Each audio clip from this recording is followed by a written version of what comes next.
Kamara. Parehong biniluhan ni Vice President Sara Duterte ang mga pagtitipon. Inunang luneta bago lumipad pa Davao. Pero simula na pala ito ng buong taong bangayan ng mga Marcos at mga Duterte. May drug addict tayo na presidente. Kinabukasan, hindi pinansin ni First Lady Liza Araneta Marcos si Vice President Sara Duterte nang umalis ang first couple patungong Vietnam. Tugon naman ang Pangulo sa batikos ng dating Pangulo. I think it's offensive. It is highly addictive.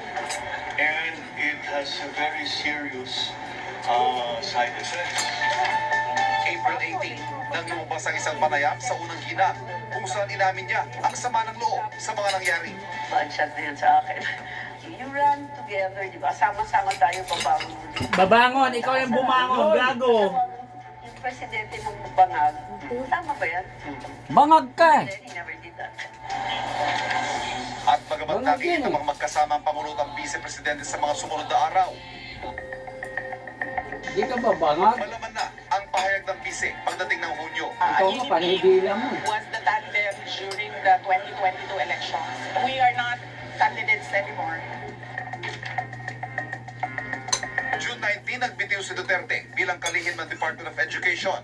Mula noon, sunod-sunod na ang banat niya sa Pangulo. Hindi kami magkaibigan. Unang-una, nagkakilala lang kami dahil naging running mate kami. Oh, never again. I'm a little dismayed to hear that she doesn't think that we are friends. But maybe I was Sinungaling deceived. masyado ka. Pero hindi pa ito tapos, kundi simula pa lang ng away, naaabot pa nga sa mga banta ng pagpapapatay. Pinakusap na ako na tao. Pinakamalaking tagumpay naman ngayong taon, ang makasaysayang unang double gold ng Pilipinas sa Olympics. Kasama natin ang reporter natin sa 2024 Paris Olympics, si JP Soriano. Mixed emotions din ako during our coverage kasi ang saya-saya nung nanalo si Carlos Yulo. Pero may mga kailangan tayong tanungin dahil nagsalita na nga ang kanyang ina tungkol sa kanilang pinagdaraanan. Very festive kasi yung Si Carlo, ang nanay niya, Ito May titirhan na sila. ang pinakainabangang Olympic Si homecoming Madam Aura sa yung kasaysayan ng nagbigay. Pilipinas sa ngayon. Biggest medal hanggat walk ng gusto lang bansa, tumira ika na doon. ang 4 na medalya mula sa 2024 Sabi Simpson Paris niya, nagbigay ng Olympics. 500,000 eh. Bronze para sa first-time Olympian na si Ira Villegas para sa women's 50 kg boxing event. Taos-puso ko kaming nagpapasalamat sa suporta nyo. Bronze din para sa ngayon two-time Olympic medalist na si Nesty Petesio na sumaba sa women's boxing 57 kg event. May sabay tayong sa bawat na ayaw ni Lord ibigay yung gusto natin. Mas better ang plano ng Panginoon. At ang makasaysayang unang double gold ng isang atletang Pinoy sa iisang Olympics, hatid ni Carlos Yulo matapos idumay na ang floor exercise event. For 11 lang pala siya, At ang tsaka for men's ball event 12. sa Yung gymnastics, kapatid niyang lalaki isa, mas matangkad sa kanya. Pinapakalan ko po since 12 years old po ako. Super grateful po talaga sa naging journey ko. paghihirap na nagbunga ng karangalan para sa bansa na sinuklian naman ng daang milyong pisong halaga ng insentibo. Pero sa likod ng palakpakan, ang mga emosyong tinitiis ng mga atleta Sana all may uniform. at mga personal na hamong pinag-usapan. Balikan natin lahat yan Kasi wala yung maya-maya lang. Lumaban ng goal. Saan mo gusto pumunta? Gusto ko mag-virtual golf. Ay, paano ka? Kumuha kita na magaling na coach. Pili na rin kayo ng golf class. Isang mister na naman ang mapapasubo sa gastos. Ipito Manaloto. Lahat ng utang mo, sigurado na. Sinabi mo yan! 7:15 p.m. sa pagganap ng suspect. Ayun!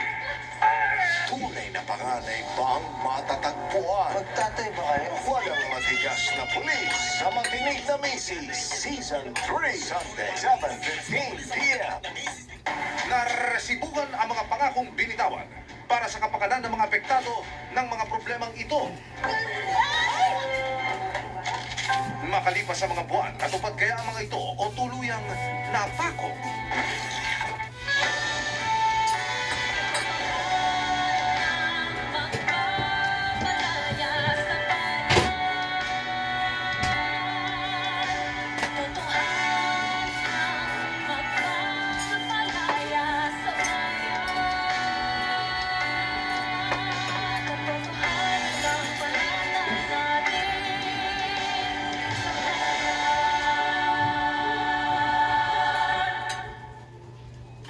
washing machine, kahit damihan mo ang powder. May tinangman siya? May powder pa. Ay, powder? Kaya dapat mag-alya ang Power Liquid. Tunaw agad at may better stain removal na walang tira ang powder. Basta washing machine, alya ang Power Liquid. Hey guys, I'm here with Kate and Bea. Ba, timing ang kape? Baka dandruff yan? Use Head and Shoulders. Tanggal ang dandruff that causes kape. Katigon for good dahil 100% dandruff-free ka. Mag-bear brand ka muna. To dream the impossible dream. Puto na Ano po? This is my quest to follow the star.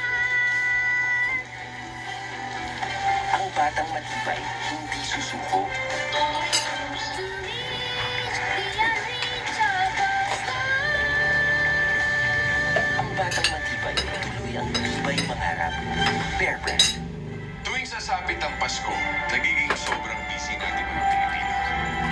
Pero kahit puno ng aksyon ang Pasko, maraming na stroke. Lagi nating tatandaan ang tunay na diwa ng Kapaskuhan. Ang magkaisa't magbigay. Kayo, mabalimbing kayo, hindi ko kayo bubuto.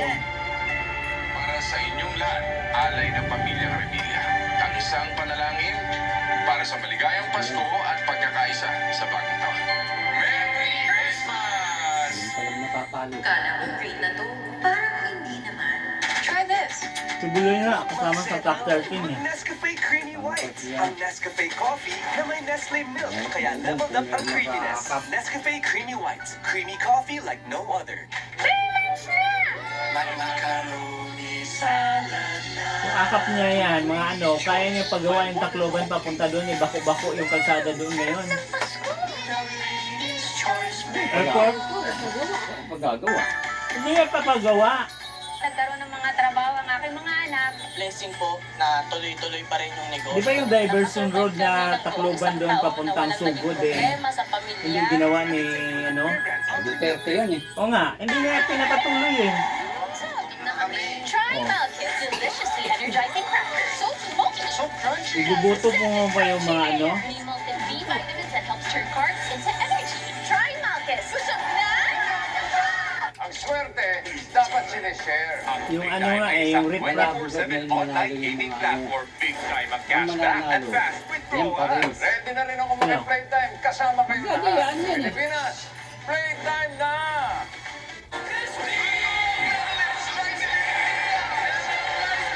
Yung mga congressman. Congressman, wala yan. Ako yung mga senador. Milo, energy to bring out the champion in Kaya every yan. Filipino. Bakit dapat bago? Nagbago ng pangangailangan natin. Dahil sa depression at bullying, Quadcom. tumataas ang suicide rate. Kaya dapat bagong pananaw at mga programa. Para magbago ang Pilipinas, dapat may bago. Camille Villar. Bagong boses, bagong Naku, isa pa rin to. Ulan! Ayan, kulog tuloy. Pwedeng walang tulog with Downy's Antibac Power. Para sa bango, parang dilim sa araw. It's like washing on sunshine. Pinababalik nga ng international monetary fund yung pera sa ano. Dalawang bangko. Germ kill na, soft skin feel pa. PDIC? Land Bear Bank? brand ka muna. DBP? Land Bank, para DBP. The impossible dream. PDIC, binawasan niya yung pondo ng PDIC. Yan nga, para yun doon sa mga depositor na kalating milyon yung so pataas yung ano eh. Batang matibay, hindi susuko. Eh, iba nga nag-withdrawan eh. Yung boss ko, Ang batang nag-withdraw. matibay, tuloy ang tibay mangarap. Bear Brand. Kuha na natin pera natin.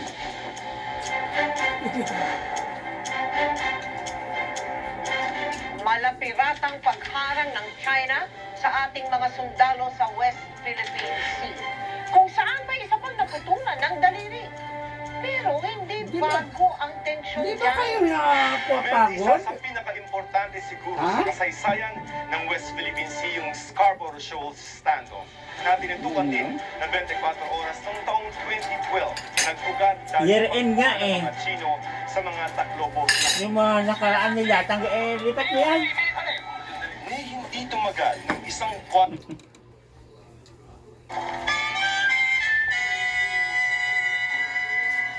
Ayun, tinawag na year-end nga eh. Walang kasawa-sawa yung mga putang ina niyan eh.